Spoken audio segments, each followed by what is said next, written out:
আমাদের যুবশক্তি পত্রিকার 58তম প্রতিষ্ঠা বার্ষিকীর যে আমরা কর্মসূচি দার্জিলিং জেলায় আজকে নিয়েছি। আমরা 23শে জুলাই ঝাড়গ্রামে করেছিলাম, আজকে আমরা পাহাড়ে করছি দার্জিলিংয়ে। আমাদের দার্জিলিং স্টেশনের সামনে থেকেই মিছিল শুরু হচ্ছে। আমাদের মিছিলে উপস্থিত হয়েছেন বিশিষ্ট চিকিৎসক ডক্টর সুবর্ণ গোস্বামী। আমি উনাকে কিছু বলার জন্য অনুরোধ করছি।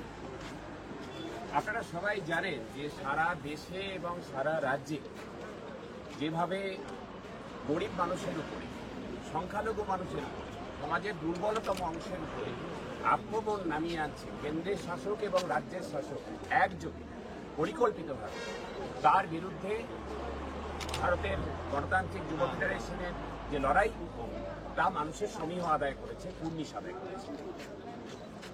সারা দেশে যদি দেখেন, সারা দেশে একটা লুটের চক্রান্ত, যে আমাদের রাষ্ট্রায়ত্ত যত আমাদের সম্পদ, সে খনি থেকে শুরু করে ব্যাংক, বিমা থেকে শুরু করে বন্দর, সমুদ্র বন্দর, বিমানবন্দর, বন, জঙ্গল, জমি, সমস্ত কিছু কুক্ষিগত করছে অল্প কিছু মানুষ। কর্পোরেট লবি, আম্বানি আদানিদের হাতে সব চলে যাচ্ছে সম্পদ। একদিকে হচ্ছে সারা দেশে মাল্টি মিলিয়নারের সংখ্যা বাড়ছে, আর অন্যদিকে দারিদ্রের সংখ্যাও বাড়ছে।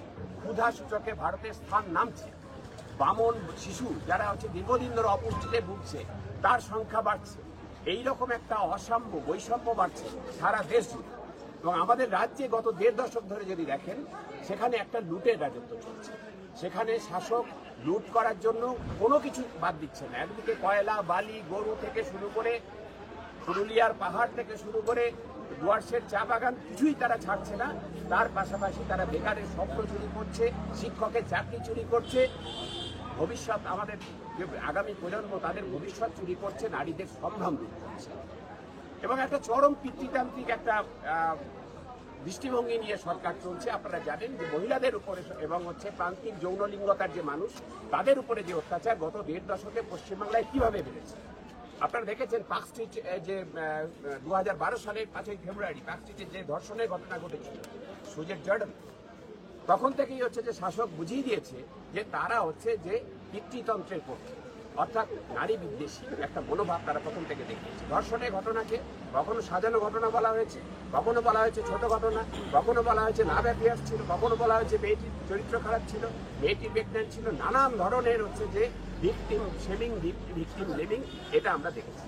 তার পাশাপাশি আমরা যেটা দেখেছি সেটা হচ্ছে যে একের পর এক ঘটনা, কামদুনি বলুন, হচ্ছে যে ধূপগুড়ি বলুন, ওদিকে কাটোয়ার গণধর্ষণ বলুন, হচ্ছে যে আমাদের মধ্যম গ্রামের ঘটনা বলুন, বারাসাতের ঘটনা বলুন, সেখান থেকে শুরু করে সম্প্রতি আরজিকর থেকে কসবা ল কলেজের ঘটনা, প্রায় প্রতিটা জায়গায় ধর্ষক যারা, তারা হচ্ছে শাসক দলের ঘনিষ্ঠ।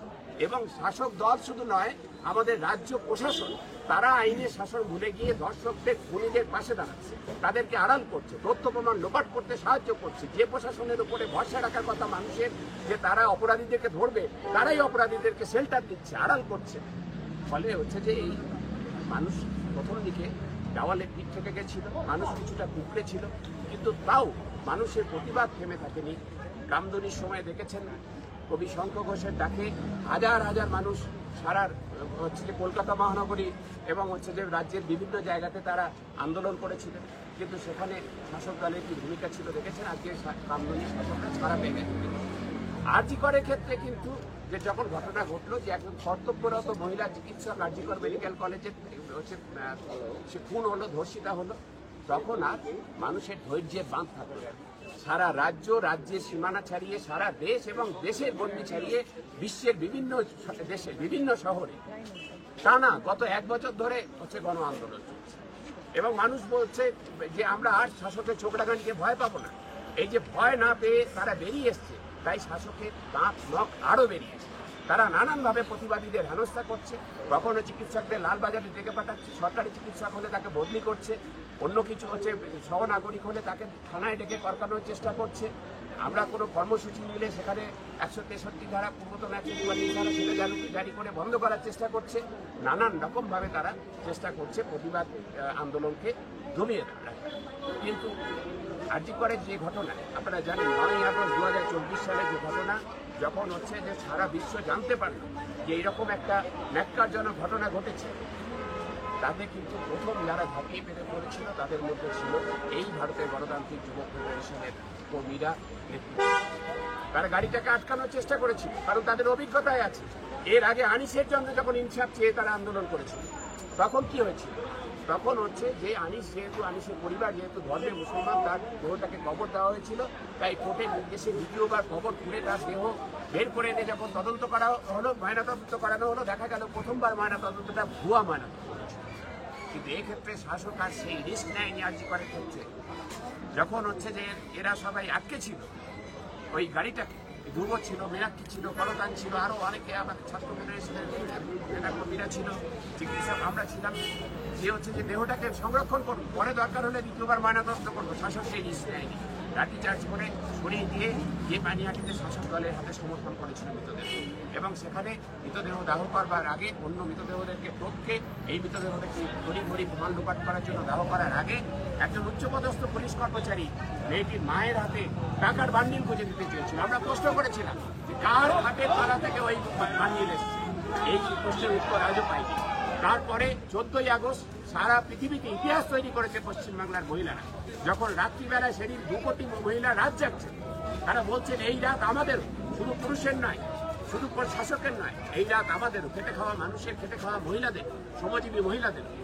তারা কাতারে কাতারে সারা পশ্চিমবাংলা, কাকদ্বীপ থেকে কোচবিহার, নকশালবাড়ি থেকে নামখানা, তারা যখন বেরিয়ে পড়েছে, তখন কিন্তু পুলিশ দাঁড়িয়ে থেকে 30-40 জন তারা নিজেদেরকে লুকানোর ভান করে 30-40 জন সশস্ত্র দুষ্কৃতীকে ঢুকিয়ে দিয়ে অবস্থানটাকে ভাঙবার চেষ্টা করছে। আজও আমরা রাজ্যবাসীরা জানি না যে হচ্ছে তাদের রাজনৈতিক পরিচয়, ওই 30-40 জন দুষ্কৃতী কারা ছিল সে পরিচয় এখনো হাইকোর্ট তদন্তভার সিবিআইকে দিয়েছে। আপনারা জানেন সিবিআই কেন্দ্র সরকারের নিয়ন্ত্রণে চলে, প্রধানমন্ত্রীর দপ্তরে নিয়ন্ত্রণে। এই সিবিআইও ওই কলকাতা পুলিশের তদন্তের নামে যে নাটক করেছিল সেই তদন্তেই শিলমোহর দিচ্ছে।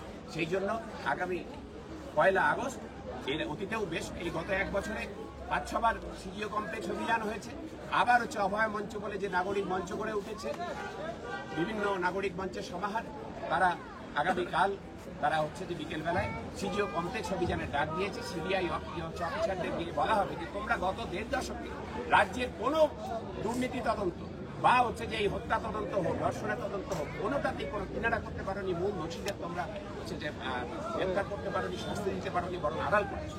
তাহলে তোমাদের আর দরকার নেই, ঠেকিয়ে বিদায় করবো তাদের এবং তালা লাগিয়ে দেবে। যারা নাগরিকরা যাবে তারা তালা চাবি নিয়ে যাবে, সিজিও কমপ্লেক্সে তালা লাগিয়ে দেবে। আগামী 9 তারিখে যেদিন ঘটনার বর্ষপূর্তি, অবিচারের বিচারহীনতার বর্ষপূর্তি, সেদিন চলো কালীঘাট এই অভিযানের ডাক দেওয়া হয়েছে অভয়া মঞ্চের তরফ থেকে এবং আমাদের রাজ্যের ছাত্ররা, যুবরা, মহিলারা, খেটে খাওয়া মানুষ, শ্রমিক, কৃষক থেকে শুরু করে কর্মচারী আন্দোলনের যারা কর্মী থেকে শুরু করে সমাজের সব অংশের মানুষ, আইটি শ্রমিক থেকে রিক্সা শ্রমিক থেকে শুরু করে গিগ ওয়ার্কার, ক্যাব চালক, ডেলিভারি বয়, গৃহ পরিচারিকা, যৌনকর্মী সকলে যোগ দেবে। সমাজের সব অংশের মানুষ, শিক্ষক, অধ্যাপক, ডাক্তার সবাই যোগ দেবে চলো কালীঘাট বিচার ছিনিয়ে আনার জন্য। আর আগামী 14 তারিখ রাত দখলের যে বর্ষপূর্তি হবে সেটা রাত 9টা থেকে রাত 12টা পর্যন্ত সারা রাজ্যে হচ্ছে যে রাত দখল করবেন মহিলারা। এবং রাত 12টার পর আমরা বলেছি মহিলারা এবং প্রান্তিক যৌনলিঙ্গতার মানুষেরা স্বাধীনতার পতাকা যদি 15ই আগস্ট পড়ে যাবে 14 তারিখ রাত 12টার পরে, এই মধ্যরাত্রে পতাকা তুলবেন তারা। কারণ নারীরা আজকে স্বাধীনতার অমৃত উৎসব পালন করলো সরকার, তারপরেও নারীদেরকে যে দৃষ্টিভঙ্গিতে কেন্দ্রের শাসক এবং রাজ্যের শাসক যেভাবে দেখছেন, একদিকে কেন্দ্রের যারা শাসক তারা হচ্ছে দেখেছেন হাতরা, উন্নাও হাতরাস থেকে শুরু করে গুজরাটে বিলকিস বানোর যারা ধর্ষক তাদেরকে ফুলের মালা দিয়ে বরণ করছে, আশিবার যারা ধর্ষক তাদেরকে জাতীয় পতাকা দিয়ে তারা বরণ করছে। মণিপুরে গণধর্ষণ, প্রধানমন্ত্রী চুপ, স্বরাষ্ট্রমন্ত্রী চুপ, আরজিকরের ঘটনাতেও প্রধানমন্ত্রী চুপ, স্বরাষ্ট্রমন্ত্রী চুপ। আর অন্যদিকে বিরোধী দলনেতা, আমাদের রাজ্যে বিরোধী দলনেতা, তিনি বিধায়ক, বিধানসভায় কোনো প্রশ্ন করছেন না, তার দলের সাংসদরা সংসদে কোনো প্রশ্ন তুলছেন না, তারা প্রধানমন্ত্রীর দপ্তরে গিয়ে ধর্ণা দিচ্ছেন না যে সিবিআই সিটিং করে চলছে বলে, তারা নাটক করছে নবান্ন অভিযানে। তারা 9 আগস্ট না কবে একটা বলেছে নবান্ন অভিযান, সস্তার রাজনীতি করতে এসছে তারা। আমরা মানুষকে বলছি তাই যে সস্তার রাজনীতি দেখে ভুলবেন না। আপনারা হচ্ছে যে দেখুন যে কারা শ্রমজীবী মানুষের পাশে আছে, কারা মহিলাদের পাশে, প্রান্তিক যৌনলিঙ্গতার মানুষদের পাশে আছে, কারা ন্যায় বিচারের পক্ষে আছে। এবং আগামী দিনে পশ্চিমবাংলায় যাতে গণতন্ত্র পুনঃপ্রতিষ্ঠিত হয়, যাতে ন্যায় বিচারের পরিবেশ প্রতিষ্ঠিত হয় এবং দুর্নীতির শিকড় উৎপাটন করা যায়, সেই মহা আন্দোলনে পাহাড় থেকে সাগর প্রত্যেকটা মানুষকে সঙ্গ নিয়ে গণতান্ত্রিক যুব ফেডারেশনকে চলতে হবে আগামী দিনে। এই যে পাহাড় সমতল বিভাজন শাসকের পক্ষ থেকে, দুই শাসক, উত্তরবঙ্গ দক্ষিণবঙ্গ বিভাজন, শুধু সাম্প্রদায়িক মেরুকরণে তারা সীমাবদ্ধ থাকছেন না, জাতপাতের মেরুকরণে সীমাবদ্ধ থাকছেন না, তারা হচ্ছে পাহাড় সমতল বিভাজন করার চেষ্টা করছে, যা পশ্চিমবঙ্গে কোনোদিনও ছিল না। এই পাহাড়ে কি আছে? এই পাহাড়ের স্বাস্থ্য ব্যবস্থা থেকে শুরু করে শিক্ষা ব্যবস্থা সরকার হাত গুটিয়ে নিয়েছে, পুরোটাই বেসরকারীকরণ হয়ে যাচ্ছে।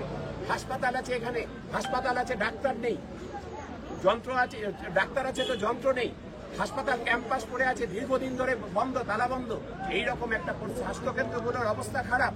চা বাগানের শ্রমিকরা তারা তাদের প্রাপ্য ন্যায্য পাওনাগুলো যেমন পাচ্ছেন না, সরকারের থেকে যে স্বাস্থ্য পরিষেবা পাওয়ার কথা, শিক্ষা তাদের ছেলে মেয়েদের জন্য দেওয়ার কথা, স্কুল বন্ধ হয়ে যাচ্ছে একের পর এক। জিটিএ এলাকাতে শিক্ষক নিয়োগ নিয়ে ব্যাপক দুর্নীতি হয়েছে। ক্লাস 8 পাস ছেলেকে যে মাস্টারি করতে শিক্ষকতার চাকরি দেওয়া হয়েছে দুর্নীতি করে।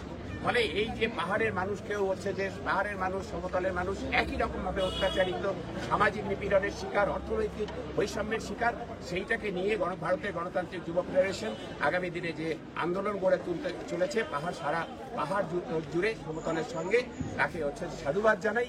এবং হচ্ছে যে আগামী দিনে আমরা চিকিৎসক সমাজ গণতান্ত্রিক চিন্তা ভাবনায় যারা বিশ্বাস করি, চিকিৎসা আন্দোলনের যারা কর্মী, তারা গণতান্ত্রিক যুব ফেডারেশনের সঙ্গে আছি। এইটুকু কথা বলে আপনাদের অভিনন্দন জানিয়ে আজকে মিছিল এবং যুবশক্তি পত্রিকার 58 বছর এর যে অনুষ্ঠান, তাকে সাফল্য কামনা করে আমি আমার কথা শেষ। অসংখ্য ধন্যবাদ জানাচ্ছি।